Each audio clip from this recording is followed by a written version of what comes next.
সবার মমতা বন্দ্যোপাধ্যায় ইতিমধ্যেই সাম্প্রতিক কিছু বিষয় নিয়ে আজকে তার বক্তব্য জানিয়ে দিয়েছেন। নতুন করে আমরা কোনো বক্তব্য জানাচ্ছি না। এখন যদি কারোর মনে হয় যে তিনি ইস্তফা দেবেন তো দিয়েছেন, আমাদের মাননীয় নেতৃত্ব বলেছেন যে যার যা মনে হচ্ছে কোনো না কোনো কারণে যাওয়ার 21শে জুলাই শহীদ দিবস, শহীদ তর্পণ আছে, যার যার মনে হচ্ছে, যার যার কষ্ট হচ্ছে তারা তার আগেই চলে গেলে ভালো হয়। আমরা আমাদের মতো করে, আমাদের কর্মীরা রয়েছেন, সমর্থকরা রয়েছেন, সৈনিকরা রয়েছেন, বাংলার মানুষ রয়েছেন, সকলকে নিয়ে আবার পথ চলা হবে। এবার ব্যক্তিগতভাবে যদি কারোর মনে হয়, আমরা যেটুকু জানি তিনি নিশ্চিতভাবে হয়তো তিনি আগ্রহী ছিলেন একটা সময়, কোনো না কোনো চাপ আছে, কোনো না কোনো চাপে তিনি কন্টিনিউ করতে পারলেন না, তার বিষয়। আমরা এখন নিজেদের গোটা বিষয়টা, সারা বাংলার মানুষ তারা মমতা বন্দ্যোপাধ্যায়ের সঙ্গে আছেন, আমরা এসব নিয়ে সংগঠন এবং আনুষঙ্গিক সমস্ত কর্মসূচি নিয়ে ব্যস্ত। কুণালদা, মদনদা গতকাল বলেছেন দলের দম বন্ধ করা পরিস্থিতি আমাকে খিচুনি দেওয়া হতো এবং খিচুনি মদন মিত্র গতকাল খিচুনি বলেছেন দেওয়া যে হতো, অপমান করা হতো, চাকর বাকরের আমি মতো আবার ট্রিট একটা করা কথা হতো। বলছি,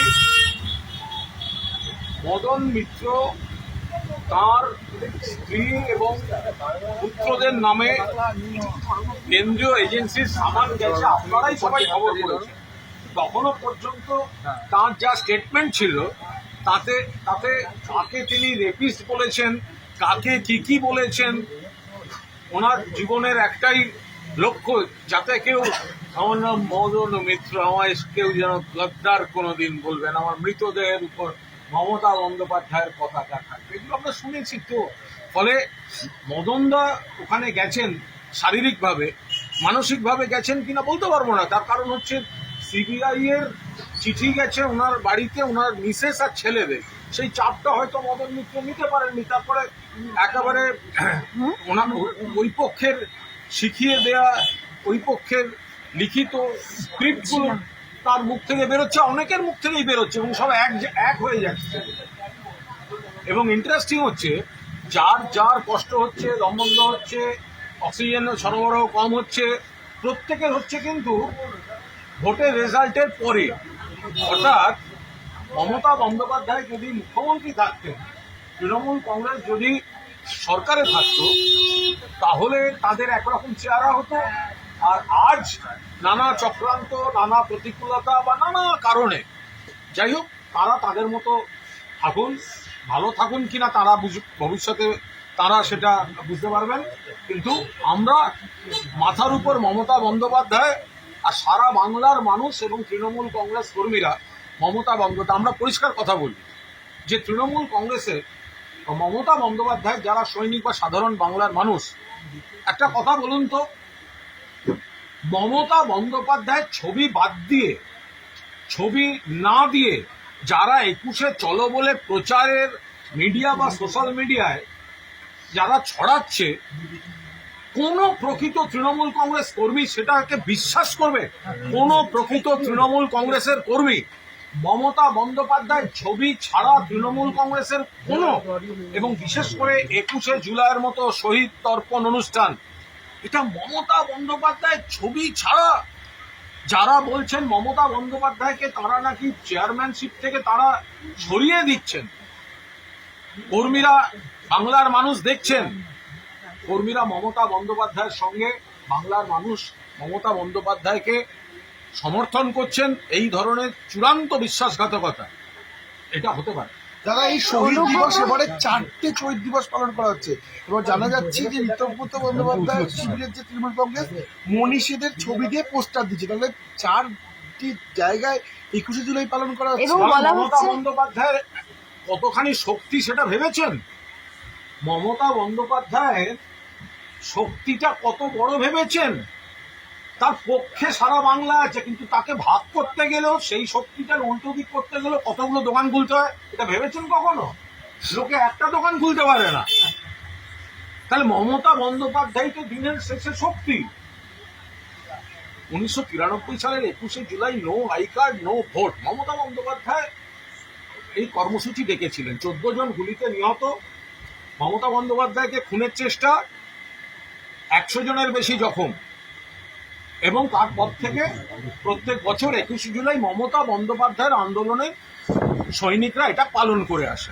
কিন্তু বলা হচ্ছে 21শে জুলাইয়ের মঞ্চে বেশি সিরিয়ালের অভিনেত্রীরা নাচ গান হতো। দেখুন, আপনারা দাদা, হাত নড়িও না। আপনারা করার কি আছে? অনেক কট্টর রাজনৈতিক নেতা আছেন যারা কাউন্সিলর থেকে মেয়র, মন্ত্রী থেকে সব পেয়েছেন, তো তারা যদি উল্টো দিকে নাম লেখাতে পারেন সেটা ব্যাকফায়ার হচ্ছে না। ব্যাকফায়ার করলে শুধু সেলিব্রিটির ক্ষেত্রে। শুনুন, 1998 সালে তৃণমূলের ইতিহাসের প্রথম নির্বাচন থেকে মানুষ জানেন যে তৃণমূল কংগ্রেস একটা ইনহেরেন্ট কোয়ালিশন। মমতা বন্দ্যোপাধ্যায়ের এটা নীতি এবং বিশ্বাস যে রাজনৈতিক কর্মীরা তারা তো 100 বার থাকবেন, কিন্তু তৃণমূল কংগ্রেসকে প্রতিনিধিত্ব করবেন সমাজের সব পেশার, সব শাখার মানুষ। যেমন সব ধর্মের মানুষ থাকবেন, বিভিন্ন জাতি, ধর্ম, বর্ণ নির্বিশেষে থাকবেন, তেমনি পেশার মানুষ থাকবেন।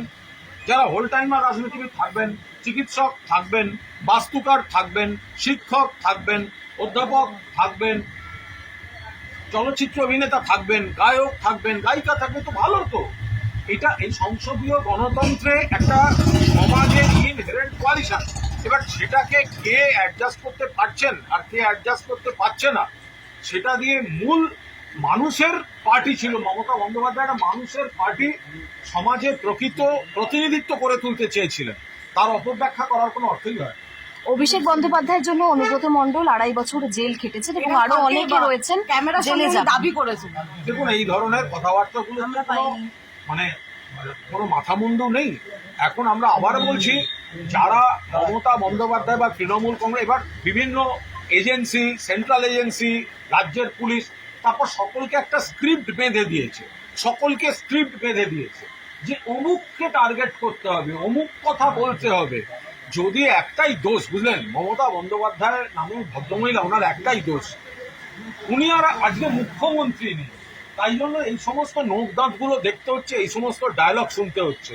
আজকে যদি মমতা বন্দ্যোপাধ্যায় মুখ্যমন্ত্রী থাকতেন, আজকে যারা বড় বড় কথা বলছেন না, তারাই কিন্তু দিদি দিদি দিদি দিদি দিদি দিদি তারা কিন্তু মমতা বন্দ্যোপাধ্যায়কে ঘিরে রাখতেন, অভিষেক বন্দ্যোপাধ্যায়ের সঙ্গে সেলফি তুলতেন। দাদা একটা বিষয়, দাদা, উত্তরপ্রদেশের ATS anti terrorism squad Trinamool নেতা আব্দুল্লাহ গাজীর বাড়িতে তল্লাশি অভিযান চালাচ্ছে। শুধু তারাই নয়, ইডিও তল্লাশি অভিযান চালাচ্ছে। অভিযোগে বিষয়টা একটা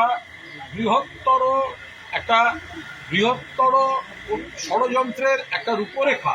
এটা নিয়ে আমরা বারবার আশঙ্কা প্রকাশ করেছি। কোন কেস, কি ব্যাপার আমরা ডিটেল জানি না, ফলে কেসের মেরিট টু মেরিট কোনো রিয়াকশন দেওয়া আমাদের পক্ষে সম্ভব না। আমরা টাইমিংটা দেখছি, প্যাটার্নটা দেখছি, তাতে মনে হচ্ছে রাষ্ট্র শক্তি, কেন্দ্র হোক বা রাজ্য হোক, সব রকম ক্ষমতা অপব্যবহার করে তৃণমূলকে বিড়ম্বনায় ফেলা, ক্ষতিগ্রস্ত করা, এটা টার্গেট করেছে। ফলে আমরা সেই বিষয়টা বারবার মানুষের সামনে আনছি, আইনি লড়াইও চলছে।